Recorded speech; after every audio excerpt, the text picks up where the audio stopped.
लोकसभा के साथ ही ओडिशा विधानसभा के चुनाव भी हो रहे हैं और इस बीच ये तस्वीर बेहद सुर्खियों में है, जिसमें ओडिशा के मुख्यमंत्री नवीन पटनायक और उनके साथ एक शख्स दिखाई दे रहा है।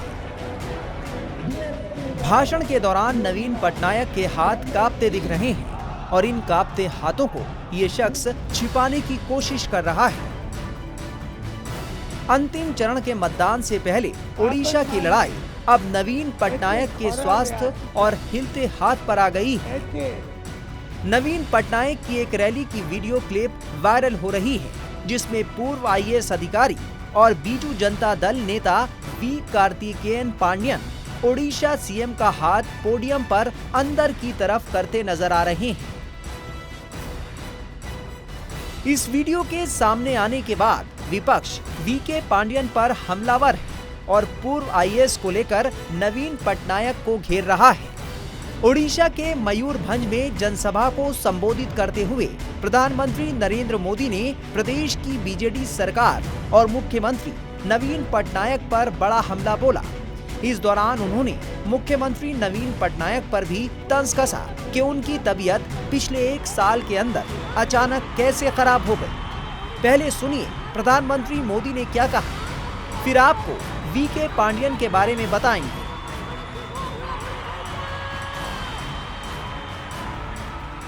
अरसे तक नवीन बाबू के करीबी रहे लोगों का मानना है कि उनकी तबीयत बिगड़ने के पीछे कोई साजिश भी हो सकती है।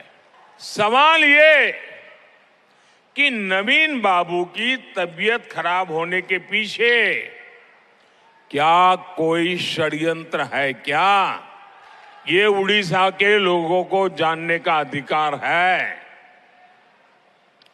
कहीं इसमें उस लॉबी का तो हाथ नहीं है ना, जो नवीन बाबू के नाम पर पर्दे के पीछे उड़ीसा में सत्ता भोग रहे हैं। इस रहस्य से पर्दा उठना जरूरी है। नवीन पटनायक के इन्हीं कांपते हाथों को छिपाकर सुर्खियों में आए पांड्यन का जन्म तमिलनाडु में हुआ था।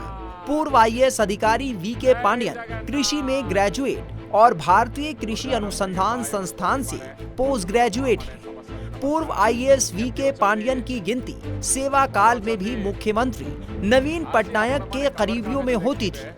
वो 2000 बैच के ओडिशा कैडर के आईएएस थे और उन्हें पहली पोस्टिंग 2002 में कालाहांडी जिले के धर्मगढ़ में बतौर सब कलेक्टर मिली थी। साल 2005 में उनको मयूरभंज जिले में बतौर डीएम पोस्टिंग मिली। वीके पांड्यन के नवीन पटनायक की गुड बुक में आने की शुरुआत हुई 2007 में, जब उन्हें गंजाम का डीएम बनाया गया। गंजाम नवीन पटनायक का गृह जिला है और यहाँ तैनाती के दौरान पांड्यन अपनी कार्यशैली से मुख्यमंत्री की गुड बुक में आ गए। धीरे धीरे पांड्यन की गिनती नवीन पटनायक के विश्वास पात्र नौकरशाह के रूप में होने लगी। वीके पांड्यन को साल 2011 में सीएम ऑफिस में तैनाती मिल गई। वीके पांड्यन को मुख्यमंत्री का निजी सचिव बना दिया गया और वो लंबे वक्त तक इस पद पर बने रहे।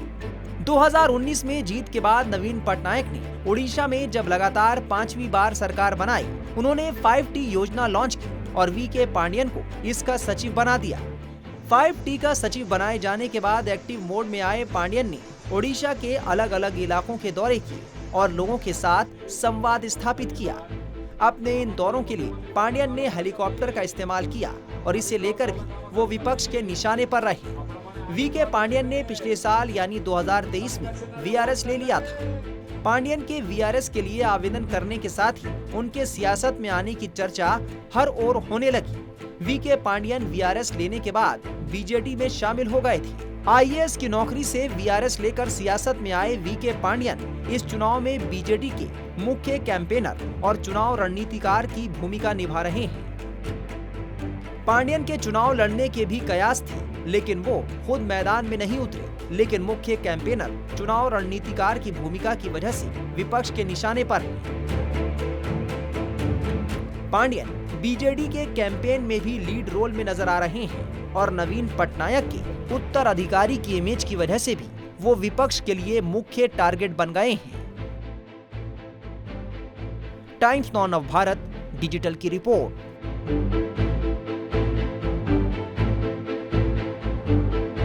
अपन माने